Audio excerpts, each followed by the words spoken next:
안녕하세요. 프루트멘토 댄 윌리입니다. 저는 캘리포니아 센트럴밸리에 있는 랜드코브 연구센터의 아슈라프 엘 케리미 박사에게 감귤나무 재배에 대한 질문을 드리기 위해 찾아왔습니다. 그는 현재 캘리포니아 리버사이드 대학의 식물학 및 식물과학과의 전문가이자 교수직을 맡고 있습니다. 안녕하세요. 궁금하신 모든 것을 알려드리겠습니다. 감귤류 나무는 언제 어떻게 물과 비료를 주면 되나요? 감귤류 나무에 물과 비료를 주는 것, 그것은 나무가 성장하는 데 매우 중요한 문제입니다. 물과 비료를 주는 것에 따라 나무의 크기와 성장, 과일의 맛에도 많은 영향을 끼치고 있습니다. 먼저 현재 토양의 수분 상태에 따라 물을 줄 때를 결정해야 합니다. 흙이 스스로 지금은 물이 필요하니 저에게 물을 흠뻑 뿌려주세요라고 알려주나요? 아니죠. 실제로 나무의 뿌리는 저 아래에 있으니 우리는 토양 깊은 곳의 수분을 측정해야 합니다. 이를 위해서 구하기 쉬운 수분 측정기를 구입해 놓는 게 좋습니다. 이 아랫부분을 흙 아래에 여러분이 원하는 깊이로 찔러 넣어주시면 됩니다. 지금 제가 알아본 깊이는 12인치이며 이제 판도값을 볼 수 있습니다. 이 나무는 화면에 있는 10이라는 숫자 중에 8 정도가 적당합니다. 때문에 수분이 적은 듯 하다면 물을 좀 더 뿌려주면 되는 거죠. 이것은 토양의 종류, 나무의 위치, 하루 중 햇볕을 보는 시간 등 많은 요인에 따라서 달라질 수 있기 때문에 현재 토양의 수분량이 전적으로 말해주지 않습니다. 그리고 비료에 관해서는 식물을 전체적으로 보면 거대하고도 셀 수 없이 다양한 많은 요소들을 필요로 하고 있습니다. 그에 비해 우리가 식물에 제공할 수 있는 건 아주 미세한 요소들일 뿐입니다. 처음 비료를 주고 언제 더 추가할지 결정하는 것은 나무가 자라는 것을 보며 비료의 종류를 정하고 정기적으로 시비하는 등 다양합니다. 그리고 한 번씩 그 필수 영양소를 언제 어떻게 시비할지를 마크로와 마이크로 요소에 대한 나무의 테스트를 하며 결정을 해야 합니다. 우리는 때때로 흙 위에 토양수를 통해 더해주기도 하고 마이크로 영양소처럼 뿌려주기도 합니다. 마이크로 영양소는 흙에 남아있도록 스프레이하는 것을 선호합니다. 나무에서 결핍 증상을 보이면 다른 종류를 추가하면 되는데 이때는 나무의 영양소 테스트를 통해서 부족한 것을 확인할 수 있습니다. 화분에서 감귤을 재배할 땐 분갈이는 얼마나 필요하고 또 어떻게 해야 하나요? 화분에서 나무를 재배할 땐 관주 또는 관수, 그리고 비료와 가지치기 등 더 많은 주의를 기울여야 합니다. 처음에 나무가 어릴 때는 너무 많은 공간을 필요로 하지는 않습니다. 나무가 뿌리를 내리기까지는 작은 사이즈의 화분도 괜찮습니다. 그러나 땅이 더 큰 사이즈의 화분으로 분갈이를 해야 할 필요가 있음을 나타낼 때가 올 것입니다. 그리고 그렇게 결정이 되면 나무의 뿌리가 토양에 잘 자리 잡을 수 있도록 신경 써서 관주해야 합니다. 또한 항상 푸른색인 상록수이기 때문에 뿌리가 공기에 노출되어서는 안 됩니다. 그렇게 잘 자리 잡은 나무는 1년 내내 성장할 것이고 뿌리가 공기에 노출되어 있을 땐 죽게 됩니다. 화분의 경우엔 나무와 화분을 분리시키자마자 분갈이하는 큰 화분에 흙과 함께 잘 심어준 뒤 바로 관주를 시작해야 합니다. 이런 종류의 나무처럼 여러분이 시도할 수 있는 최대 사이즈의 나무를 생각하고 심어주세요. 이 나무의 줄기처럼 화분이 클수록 나무는 크게 자랍니다. 나무의 크기가 원하는 정도가 되면 웃자람을 방지하거나 일정한 크기를 유지할 수 있도록 가끔씩 가지치기를 해줘야 합니다. 나무를 새로운 장소로 옮겨 심을 때 죽지 않는 방법이 있습니까? 감귤로 나무를 옮겨 심을 때에는 2가지 이유로 문제가 될 수 있습니다. 그 중에 첫 번째 이유는 나무의 위치를 다른 곳으로 변경하면서 그것이 HLB와 아시아 감귤류 푸실라를 확산시키는 원인이 될 수 있습니다. 그 질병들은 감귤류 나무에 매우 치명적이기 때문에 발견했을 땐 이미 심각한 상황이 되어 있죠. 그리고 두 번째 이유는 감귤류 나무는 상록수이기 때문이죠. 이 나무들은 1년 내내 잎이 있고 잎이 떨어지지 않아요. 그리고 뿌리를 포함해서 1년 내내 성장을 멈추지 않습니다.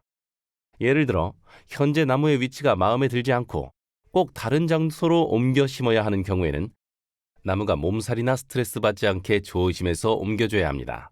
그렇게 하기 위해서는 나무의 뿌리가 어디까지 있는지를 우리는 정확하게 알고 있어야만 합니다. 이 나무의 뿌리는 풍성한 나뭇가지와 우거진 잎의 크기에 비례합니다. 이런 부분을 캐노피의 범주라고 하는데 이 끝부분에서 이렇게 아래로 내려오면 뿌리의 범주도 알 수 있죠. 그렇게 뿌리의 부분을 가늠하고 다치지 않고 옮겨질 수 있도록 보호해야 합니다.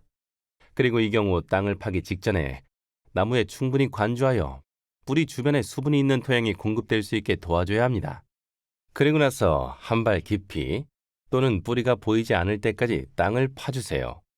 뿌리가 온전한지 확인하면서 미리 준비해 놓은 자리로 옮겨주세요.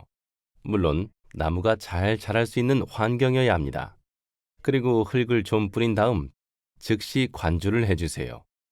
이것이 우리가 감귤류 나무를 아무런 문제 없이 안전하게 옮겨 심는 방법입니다. 감귤류 나무의 좋은 흙은 무엇입니까? 감귤류 나무에 특정한 종류의 흙이 필요한 건 아닙니다. 여러분의 정원이나 뒷마당 혹은 상점에서 쉽게 구입할 수 있는 배양토를 사용해도 무관합니다. 그러나 나무의 뿌리와 토양에 수분과 공기를 공급해 줄 수 있어야 한다는 점은 잊지 말아야 합니다. 현재 사용하는 흙이나 상점에서 흙을 구입할 때에도 그 점에 유의해서 사용하면 되는데 최근에 만든 유기 물질은 피하는 것이 좋습니다. 적어도 퇴비화한 지 6개월 정도는 반드시 지나야 사용할 수가 있습니다. 그 정도 처리 과정이 지나가면 방출되는 열기들이 모두 빠졌을 것입니다. 최근에 배합된 유기물질은 많은 열을 생산하게 되고 이 열은 감귤류 나무의 뿌리에 좋지 않죠. 특히 옮겨 심은 어린 나무의 뿌리에서는 더욱 안 좋은 영향을 끼칠 것입니다. 대형 마트에서 감귤류 나무를 구입해도 안전한가요? 질병에 걸리지 않을까요? 대형 마트에서 감귤류 나무를 구입하는 것은 안전하고 좋습니다. 왜냐하면 그 나무들은 등록된 농장에서 들여오는 것이고 원예원들도 엄격한 규제를 받기 때문입니다.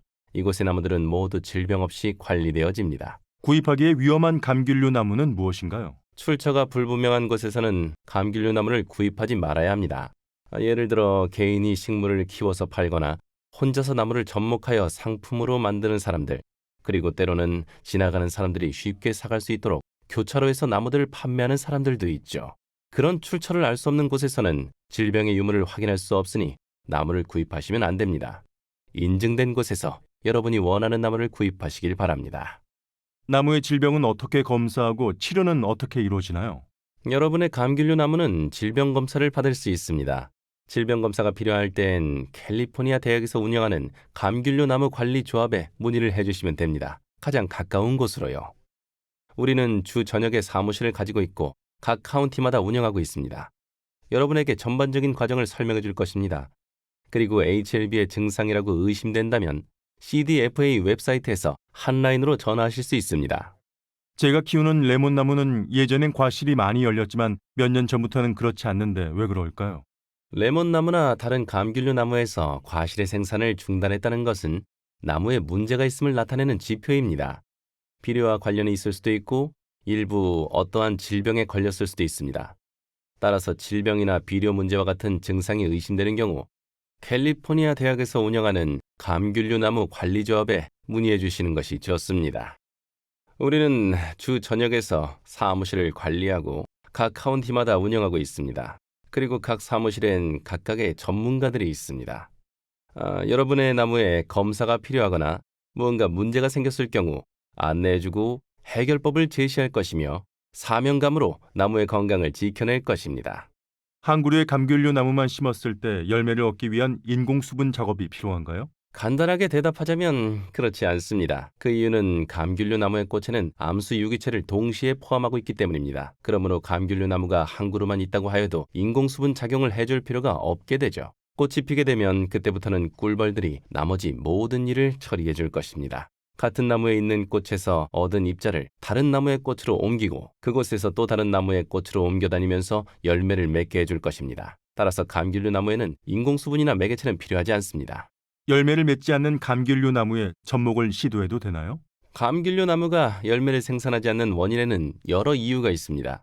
첫 번째로 나무에서 꽃이 피지 않을 때에는 이 나무가 감귤류 나무의 정상적인 번식 방법이 아닌 씨앗을 통해 성장했음을 의미합니다. 예를 들어 오렌지나 좋아하는 과일을 먹고 거기서 나오는 씨앗을 심어서 나무를 기른다고 가정해 봅시다. 씨앗에서 뿌리 내려 나무가 되고 과일을 생산하기까지 시간이 오래 걸리는 것은 지극히 정상입니다. 이 경우가 아니라면 그 나무에 사용하는 토양, 물, 그리고 비료와 같은 다른 조건들의 상태를 꼼꼼히 확인해야 합니다. 직접 관찰해보고 무엇이 잘못되었는지 알아내야 합니다. 만약 다른 모든 조건이 적합하고 열매만 생기지 않는 경우라면 얼마든지 접목 가능합니다. 방법도 간단해요. 접목할 부분을 자르고 그 위에 접붙이면 됩니다. 그리고 접목을 할 땐 건강한 새싹이 필요하죠. CCPP의 웹사이트를 통해 여러분이 원하는 품종으로 건강하고 깨끗하게 포장된 싹을 간편하게 주문할 수 있고 우편을 통해 현관문 앞에서 받아볼 수 있습니다. 외수원 나무가 아닌 일반적인 나무를 심고 가지치기를 통해 높이를 통제해서 기르는 것도 가능한가요? 작은 나무를 키우기 위해서 처음부터 작은 종의 나무를 살 필요는 없습니다. 일반적인 크기의 나무라고 해도 작게 만들면 됩니다. 여기에 탱고 만다린도 그러합니다. 가지치기를 통해서 작은 몸집을 유지시키고 있는 것입니다. 나무를 전체적으로 보고 유지시켜 나가고 싶은 부분에서 벗어나 있는 가지는 제거를 해줘야만 합니다. 예를 들어 이 나무에서 찾아보자면 아마도 이 부분일 것으로 보여집니다. 우리가 알고 있는 것처럼 절단을 할 때에는 이렇게 45도 각도로 자르면 물이 고이지 않도록 도움을 줍니다. 이쪽도 다듬고 여러분도 시도해 보세요. 규칙적으로 해주면 좋겠지만 한꺼번에 너무 많이 쳐내면 안 돼요. 큰 가지를 제거하면 그만큼 나무에 큰 상처가 생기고 다른 질병에도 노출될 수 있기 때문에 큰 가지를 한 번에 가지치는 것은 삼가해야 합니다. 또한 큰 가지를 치면 그만큼 더 많은 싹을 틔우고 새로운 성장을 하려고 할 것입니다. 그리고 그것은 치명적인 질병인 HLB를 전염시키는 아시아 감귤류 푸실라가 좋아하는 환경이 됩니다. 질병이 자리 잡을 좋은 기회를 만들어주는 것이죠. 따라서 정기적으로 가벼운 가지치기를 해주시길 바랍니다. 급하게 자르면 안 돼요. 나무의 수영을 방해하는 가지나 원하는 모양에서 벗어나는 가지를 제거해 주세요. 지금 이 나뭇가지처럼 가능한 한 모체에 연결되어 붙어있는 쪽에서 바짝 제거해 주는 것이 좋습니다. 이렇게요. 가지를 45도 각도로 자르기 어려울 때도 있겠죠.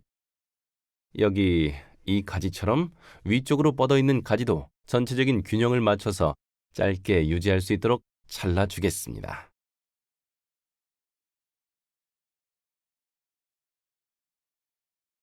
이제 나무는 작아졌습니다.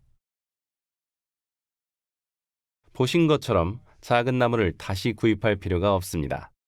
이 나무는 일반적인 나무이며 가지치기로 이렇게 작게 키울 수 있습니다. 추운 곳에서 감귤류 나무를 재배할 때 냉기로부터 보호할 수 있는 방법이 있습니까? 추운 날씨로부터 겨울 동안 감귤류 나무를 보호하는 것은 나무가 생산적으로 열매를 맺도록 하는데 매우 중요한 요인 중에 하나입니다. 여러분이 신경 써야 할 요소들을 설명하겠습니다. 첫 번째는 바로 위치입니다. 나무를 심을 땐 여러분의 뒷마당보다는 소재지에서 가장 따뜻한 곳을 선택해 주어야 합니다. 마치 이곳처럼 이 나무들도 가장 따뜻한 장소인 산기슭에 심어진 것입니다. 그래서 나무들은 겨울임에도 따뜻한 공기를 얻을 수 있고 추운 날씨로 인한 타격을 피할 수 있게 된 것입니다. 그리고 또 다른 것으로는 여름의 끝자락까지 새로운 싹을 생산할 감귤류 나무에 그 어떠한 작업도 하지 않는 것입니다. 여름이 끝날 때까지 새로운 싹은 분명히 겨울의 추운 온도도 이겨낼 수 있을 것입니다. 예를 들어 여름의 끝자락에서 가지치기를 너무 심하게 하게 되면 더 많은 새싹을 유도하는 상황이 되어버립니다. 그 새로운 싹들은 추운 온도에 상당히 취약할 것입니다. 그리고 여름이 끝날 무렵에 너무 많은 질소 비료를 주는 경우에도 많은 싹이 생산되죠. 그 싹들은 겨울을 버티지 못할 것입니다. 관주도 그렇죠. 여름이 끝날 때까지 너무 많은 물을 주지 않는 게 좋습니다. 감귤류 나무들은 겨울에 들어가는 것을 스스로 느끼게 될 것이고 추운 온도에도 내성을 가질 것입니다. 또한 작은 나무들의 경우 덮개를 이용하여 이불을 덮듯이 월동 준비를 할 수도 있습니다. 이 시기에 시작할 수도 있죠. 덮개로 바람을 막아주면 겨울의 추운 기온으로부터 어린 나무들을 보호할 수 있습니다. 또 다른 인터뷰를 보시려면 화면에서 비디오를 클릭해 주세요. 아시라프 교수님께 감사 인사를 보냅니다. 다음 영상에서 또 만나요.